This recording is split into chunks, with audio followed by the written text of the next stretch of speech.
12 October 1972 air force flight 571 45 పాసింజర్లతో యుర్గియో నుంచి చిలేకి వెళ్లడానికి take off తీసుకుంది. అంతా మంచిగానే ఉంది అనుకున్న టైంలో యాండీస్ అనే ప్రాంతంలో విపరీతమైన గాలుల వల్ల పైలట్స్ కి దారి కనబడడం లేదు.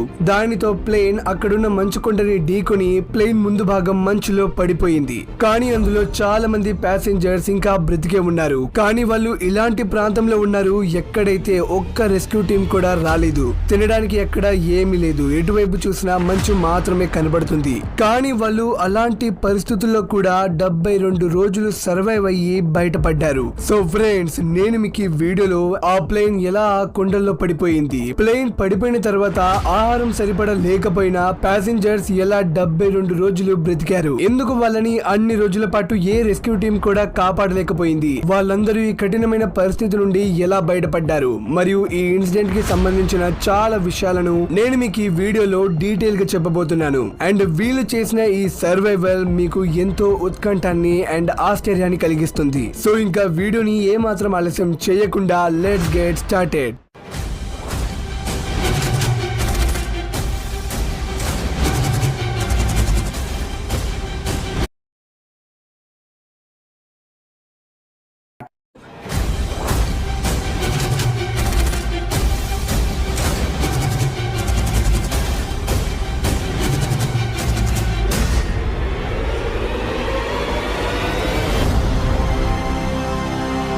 అక్టోబర్ 12, 1972 థర్స్డే ఒక రగ్బీ టీం మ్యాచ్ ఆడడానికి మాంటివిడో ఉరుగ్వే నుంచి చైల్ కి వెళ్లాలనుకుంది. కేవలం ప్లేయర్సే కాదు, వాళ్ళ coach, family members and other staff కూడా ఉన్నారు. కానీ అక్కడికి వెళ్ళడానికి వీళ్ళ దగ్గర సరిపడా డబ్బు లేదు ఒక మంచి కండిషన్ ప్లేన్ లో వెళ్ళడానికి. అందుకనే వాళ్ళు ఎయిర్ ఫోర్స్ ఫ్లైట్ 571 ని హైడ్ చేసుకున్నారు, ఏదైతే చాలా ఓల్డ్ అండ్ గుడ్ కండిషన్ లో లేదు. కానీ వాళ్ళకి తమ బడ్జెట్ లోకి వస్తుంది. సో వాళ్ళు ఆ ప్లేన్ లోనే చైల్ టేక్ ఆఫ్ అయ్యారు. కానీ వాళ్ళు ఇది ఆలోచించలేదు, తొందరపాటులో తీసుకున్న ఈ డిసిషన్ వల్ల వాళ్ళు ప్రమాదాన్ని కొని తెచ్చుకున్నారని. ప్లేన్ టేక్ ఆఫ్ అయిన కొన్ని గంటల తర్వాతే సడన్ గా క్లైమేట్ చేంజ్ అయ్యింది. పైలట్స్ కూడా సేఫ్ ఏరియాకి వెళ్లాలని అర్జెంటీనాలోని ఎయిర్పోర్ట్ లోకి ల్యాండ్ చేశారు, ఏదైతే వాళ్లకు ఆ టైంలో దగ్గరగా ఉంది. 24 గంటలు గడిచినా సరే క్లైమేట్ మాత్రం మారలేదు. ఆ వాతావరణం ఒక విధంగా ఇది సూచిస్తుంది అది ఈ ప్లేన్ ద్వారా ప్రయాణం అనేది సేఫ్ గా ఉండదని. ఎందుకంటే ఈ ప్లేన్ కండిషన్ అంత పర్ఫెక్ట్ గా లేదు, అది ఆ వాతావరణాన్ని తట్టుకునే అంత.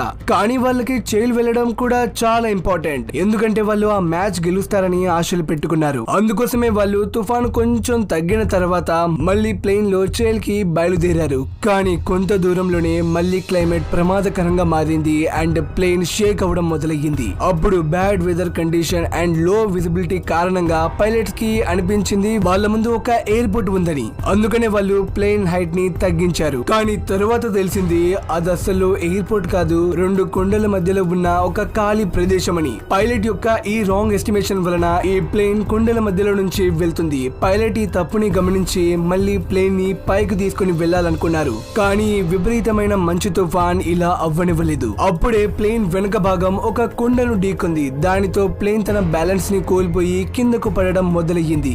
ఆ టైంలో ప్లేన్ 14,000 ఫీట్ల ఆల్టిట్యూడ్ లో ఉంది. సో ఆ హైట్ నుంచి ఇది కిందకు పడుతుంది. కానీ అప్పుడే ఇది ఒక కొండ పై కప్పుని ఢీకొంది. దానితో ప్లేన్ వింగ్స్ విరిగిపోయాయి. జస్ట్ కేవలం దీని ముందు పోర్షన్ మాత్రమే ఉంది, ఏదైతే ఒక తెలియని ప్రాంతంలో పడిపోయింది. మీరు ఇది ఊహించను కూడా లేరు ఈ సమయంలో ప్లేన్ లో ఉన్న ప్యాసింజర్స్ కండిషన్ ఎలా ఉందో అని. ఇలా చెప్తున్నారు. ఎప్పుడైతే ఈ ప్లేన్ మంచులో పడిందో ఇందులో 18 మంది అప్పటికప్పుడే చనిపోయారు అండ్ మిగతా వాళ్ళకి పెద్ద పెద్ద భారీ గాయాలు అయ్యాయి. విరిగిపోయిన ప్లేన్, చెల్లాచెదురుగా పడి ఉన్న శవాలు, తెలియని ప్రదేశం, ఎక్కడైతే అంతా మంచు కొండలే మరియు వణికించే -22 డిగ్రీ సెల్సియస్ ఉష్ణోగ్రత.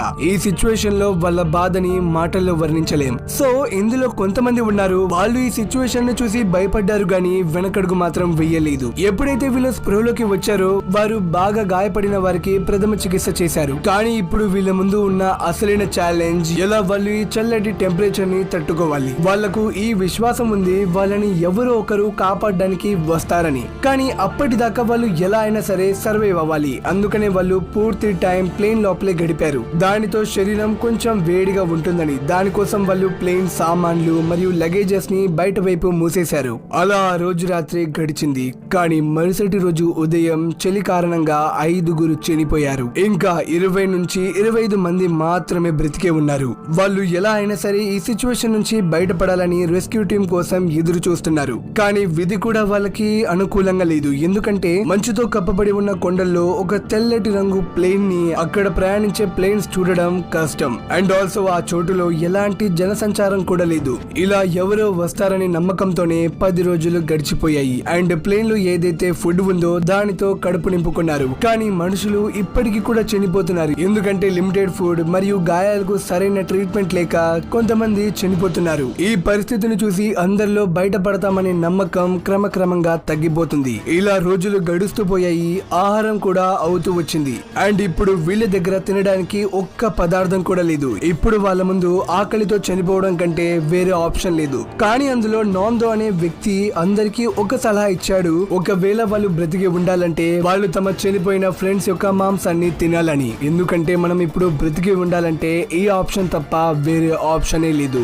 నాందో చెప్పిన ఈ వర్డ్ కి కొంతమంది ఒప్పుకోలేదు. అండ్ 2 పక్షాల మధ్య గొడవలు జరిగాయి. కానీ ఇలాగే 17 రోజులు గడిచాయి. అండ్ ఎవరైనా వచ్చి కాపాడుతారన్న జాడలే కనబడడం లేదు. సో ఇప్పుడు వాళ్ళు బ్రతకాలంటే వాళ్ళ దగ్గర ఉన్నవి 2 ఆప్షన్స్. ఒకటి అక్కడ చనిపోయిన వ్యక్తుల మాంసాన్ని తిని బ్రతకడం, లేదా ఆకలితో చనిపోవడం. సో ఫైనల్లీ వాళ్ళు వద్దనుకున్న ఆ ఫస్ట్ ఆప్షన్ ని సెలెక్ట్ చేసుకున్నారు. ఇప్పుడు వీళ్ళు ఆహారాన్ని సెట్ చేసుకున్నారు. కానీ ఇప్పటికీ కూడా వాళ్ళ విధి వాళ్ళకి అనుకరించట్లేదు. ఎందుకంటే అదే టైంలో ఒక విపరీతమైన మంచు తుఫాన్ వచ్చింది. అది ఆ విమానాన్ని లాక్కెళ్లి ఎక్కడో పడేసింది.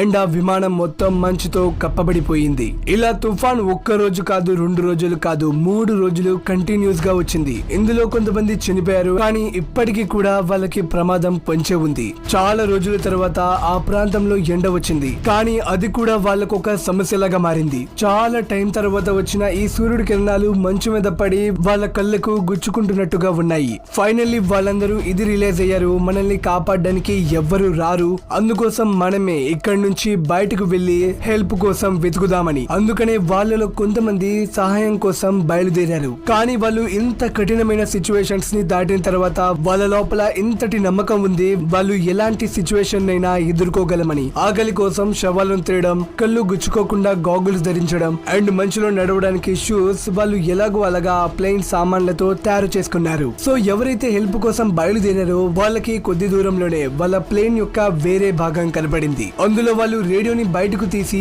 రేడియోని స్టార్ట్ చేద్దాం అనుకున్నారు. దానితో సిగ్నల్ ఈ ప్రాంతం నుంచి రెస్క్యూ టీమ్ కి వెళ్తుందని. కానీ ఇక్కడ కూడా వీళ్ళు ఫెయిల్ అయ్యారు. ఇలా రోజులు గడుస్తూ పోయాయి. అండ్ మనం బ్రతకగలమనే నమ్మకం కూడా వాళ్ళకు నెమ్మదిగా తగ్గిపోతుంది. లైక్ వాళ్ళకు ఇలా అనిపించడం మొదలైంది, వాళ్ళు తీసుకునే ప్రతి శ్వాస అదే తమ ఆఖరి శ్వాస అన్నట్టు. ఇందులో కేవలం 15 మంది మాత్రమే బ్రతికి ఉన్నారు. అందులో నాందో కూడా ఒకడు. నాందో మళ్ళీ ఈ సలహా ఇచ్చాడు, ఇప్పుడు మనం ఈ ప్రదేశం ని వదిలేయాలి అండ్ మనమే సొంతంగా బయటకు వెళ్ళాలని. అండ్ సొంతంగా నడుస్తూ ఇక్కడ నుంచి చిలేకి వెళ్ళాలని. వాళ్ళకు ఈ థాట్ రావడం వెనకాల ఉన్న రీజన్, వాళ్ళు ఎన్ని రోజులు రెస్క్యూ టీం కోసం వెయిట్ చేసినా ఒక్కరు కూడా వాళ్ళని కాపాడడానికి రాలేదు.